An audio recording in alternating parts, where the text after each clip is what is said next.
আল্লাহর কসম করে বলি যে সমস্ত নারীরা স্বামীকে অভিশাপ দিবে ইয়াউমুল কিয়ামতের ময়দানে বিনা হিসাবে তারা জাহান্নামে প্রবেশ করবে। জোরে বলেন আল্লাহু আকবার।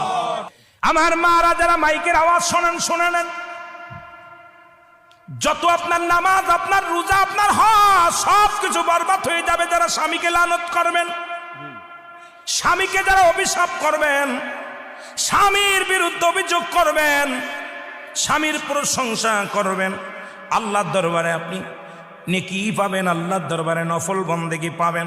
সারা রাত পরে আপনি ইবাদত করেছেন, আর একবার বলেন, আপনার মার কাছে বলেন, বোনের কাছে বলেন, ভাইয়ের কাছে বলেন, ভাইরে তোমার দুলোবাইটা কত সুন্দর, উনি ফরেজগার মানুষ, নামাজি মানুষ, আমাকে ভালোবাসে।